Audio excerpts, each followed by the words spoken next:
नमस्कार दोस्तों।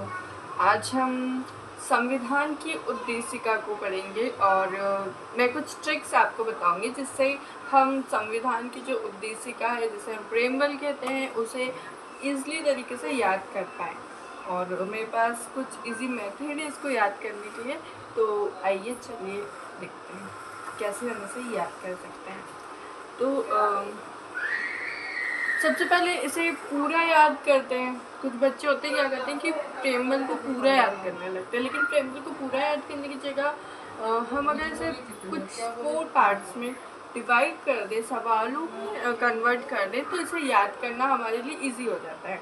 जैसे कि सबसे पहले अगर मैंने 4 जो क्वेश्चन बनाए हैं वो है कि प्रेमबल को शक्ति कहाँ से मिलती है, सोर्स शक्ति कहाँ से मिलती है। तो ये हम ही प्रेमबल को शक्ति देते हैं।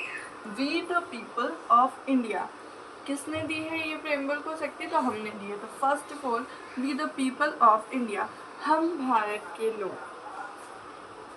और अगर हम इसके नेचर देखें कि भारत कैसा देश है, तो इससे हमें कैसे पता कर सकते हैं? ग्रीन, सोशलिस्ट, सेक्युलर, डेमोक्रेटिक और रिपब्लिक। हमारा देश सॉवरीन है, सोशलिस्ट है, सेक्युलर है, डेमोक्रेटिक है और रिपब्लिक है। और इसमें से जो सोशलिस्ट, सेक्युलर और इंटरेस्टिसी है वो 42nd अमेंडमेंट में जोड़ा गया है। लेकिन अभी हमें इम्पोर्टेंट इस चारों को याद, इन पांचों को याद करना है: सॉवरेन, सोशलिस्ट, सेक्युलर, डेमोक्रेटिक और रिपब्लिक, जिसकी मेन ट्रिक है SSDR, मतलब SS डॉक्टर, जिससे हम याद कर सकते हैं socialist, sovereign, S socialist, secular S, democratic D, और R से हमारा हो जाएगा रिपब्लिक। तो ट्रिपल S और डॉक्टर लगाकर हम इसे इजी तरीके से याद कर सकते हैं। अपने भारत कैसा देश है। इसको हम हिंदी में क्या कहते हैं ये भी मैं बता देती हूँ। सोवरीन को हिंदी में कहते हैं प्रभुत्व संपन्न, और प्रभुत्व संपन्न मतलब जो स्वयं प्रभु हो, मतलब हमारा देश स्वतंत्र है, खुद अपने देश का क्या है, एक तरीके से मालिक है। और सोशलिस्ट समाजवादी, सेक्युलर पंथ निरपेक्ष, जहाँ पर भारत का कोई अपना राजकीय धर्म नहीं है, भारत सभी धर्मों का पालन करता है। ये कौन कहता है? ये सेक्युलर बात करता है हमसे। अब डेमोक्रेटिक, जैसा कि हम सब जानते हैं कि लोकतंत्रात्मक, हमारा देश कैसा है? लोकतंत्रात्मक मतलब जिसमें शक्ति किसके पास है? जनता के पास है। रिपब्लिक, रिपब्लिक जो कि गणराज्य है, देश का हर पद हर नागरिकों के लिए ओपन रहे। ये कितनी सोच और विचार के बाद हमारा प्रेमबल बनाया गया है और हमें इसका नेचर बताया गया है, भारत कैसा देश है। SSS doctor DR, sovereign, socialist, secular, democratic और रिपब्लिक। आइए आगे बढ़ते हैं। तो ये तो मैंने आपको पार्ट A करके बताया, जो फर्स्ट क्वेश्चन।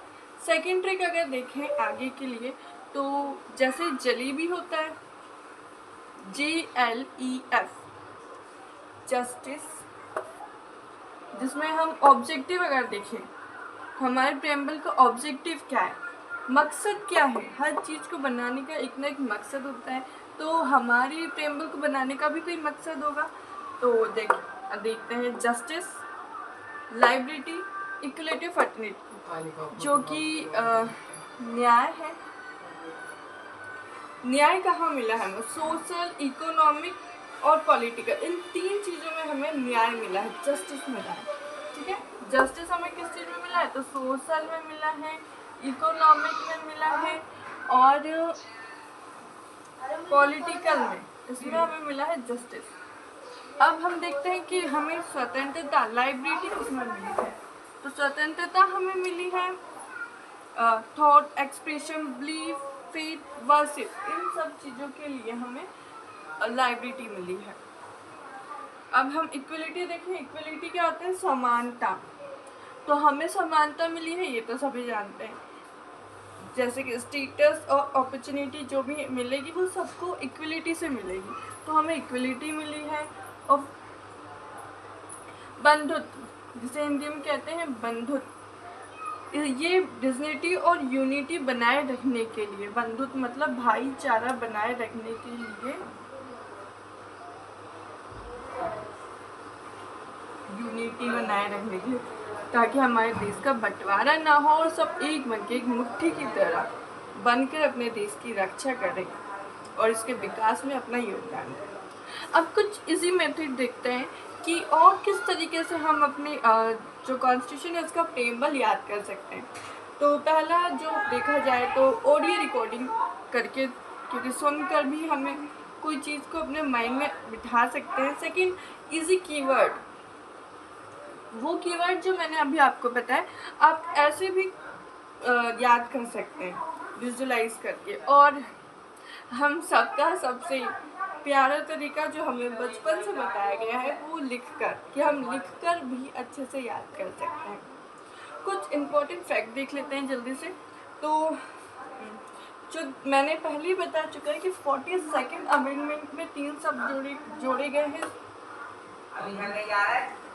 वो 3 शब्द कौन कौन से हैं ये आप बताओ, क्योंकि मैंने आपको इस वीडियो में पहले ये बात बता दी है कि 42nd अमेंडमेंट में कौन से 3 वर्ड जोड़े गए हैं। और बस आज के लिए इतना ही। तो अगर आपको ये वीडियो अच्छी लगती है तो लाइक, कमेंट और सब्सक्राइब करें। Thank you.